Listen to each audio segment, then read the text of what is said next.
আজ আমি গিয়েছিলাম এলআইসি অফিসে শ্রীরামপুর ব্রাঞ্চে। তাই স্টেশনে বসেছিলাম ট্রেনের অপেক্ষায়। 1 ঘন্টা পর ট্রেন এলো। দেখুন ট্রেনে কত ভিড়। ঠেলাঠেলি করতে করতে ট্রেন চলল। অবশেষে নেমে পড়লাম ট্রেন থেকে। তারপরে এগিয়ে চললাম অফিসের দিকে। চা খেয়ে নেওয়া যাক, তাই একবার চা অর্ডার দিয়ে খেয়ে নিলাম। এবার অফিসের দিকে এগিয়ে চললাম। চলে এসেছি অফিসে।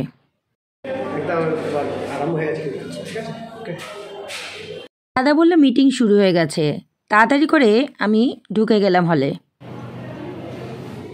ইনকামটা আসবে কোথা থেকে? ইনকামের সোর্স কি? আমাদের প্রফেশনে ইনকামের সোর্স কি? সেল কম হয় তাহলে আমার রোজগার কম হবে। Simple as that.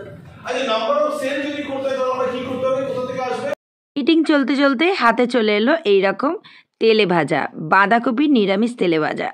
গরম গরম দারুণ লাগলো খেতে, অসাধারণ। আমি তো খেয়েই যাচ্ছি, মিটিং শুনছি না। সঙ্গে চাও ছিল, সেটা আমার ভিডিওতে স্কিপ করে গেছে। এবার চলে এসেছি আমাদের ভেতরের অফিসে। এখানে কথাবার্তা সেরে আবার বেরিয়ে পড়লাম বাইরে।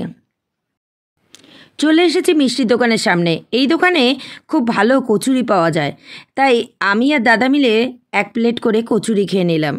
এখানে বিখ্যাত কচুরি, ঠিক স্টেশনের সামনেই। এবার চলে এসেছি স্টেশনে।